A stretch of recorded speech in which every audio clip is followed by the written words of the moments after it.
Well, basically, for me, I know the main concern that I have with the premier and what I want to bring forward is what I already addressed. And one of the things I wanted to do was community development.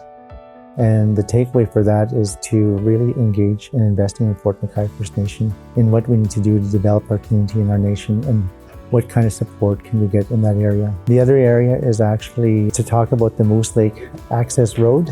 And we want to have the road for year-round for our elders, our members, and for our youth so that they have access to the land and we'd be able to sustain our livelihood. So for me, that's a takeaway. Only time will tell. History will judge the deliverables as far as what's going to be happening in the future ahead here. As a chief for about 6 weeks, and it has been quite a excellent transition, and I believe that just trying to establish the team and lay out the vision is the goal here for the next 3 months. One of the things I believe that's so important for me as a chief is succession planning, and that means that to get our members engaged and involved in the different areas of the employment sectors and different organizations to capacity develop them, that's one area. The other area that I believe that's quite vital and important is community development in the area of socio-economics. For me, it's like I have to be able to use the elders, use our adult members, use our youth to establish a map, a compass to see where Fort McKay First Nation wants to go. And I believe that when you put the socio-economic plan and report together, this is going to help and determine what our path is going to look like in the next 5 years, in the next 20 years. So I believe that with this, saying that this is a vision that should be established with the nation.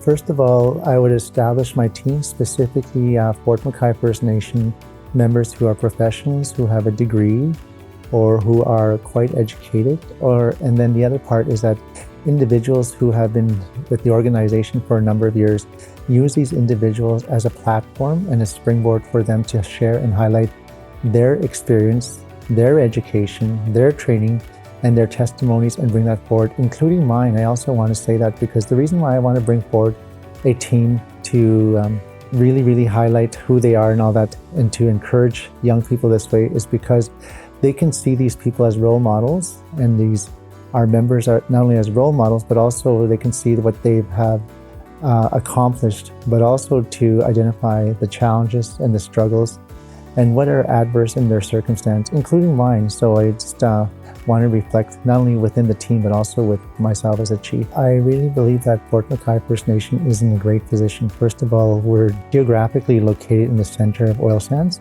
So this gives us a great opportunity to say that, that industry, you're more than welcome to come to Fort McKay First Nation and be able to have a conversation about opportunities. And so for me, I really believe that as Fort McKay First Nation, we can reciprocate that relationship and really say that we want to be able to work with stakeholders and advocate for our concerns. And there's a lot of areas that we can advocate for.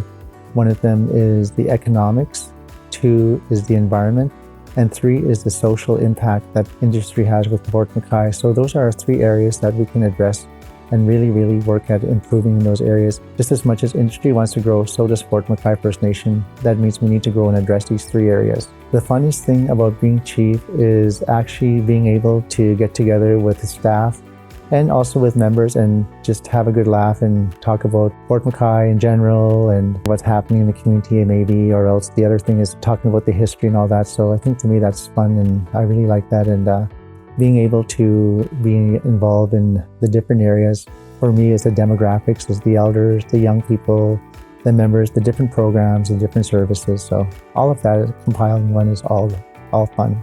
Moose Lake is quite important to our people because it's our piece of area in our traditional territory, including our reserve, in retaining and sustaining our livelihood. And for me, that's so important because we get back on the land.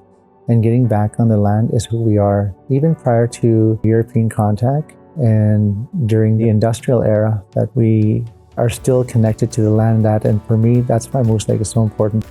The couple of things that people don't know me is that my faith is in God, and I don't think I share that a lot, but I just want to share that with who I am and just the very core of who I am and what I believe in. So that's one of them. And secondly, a lot of people don't know that I'm a mixed First Nation with Dene and Cree background, and I can speak my language. The Dene and Cree is different cultures, different protocols, the different language, of course. There's just two different tribes.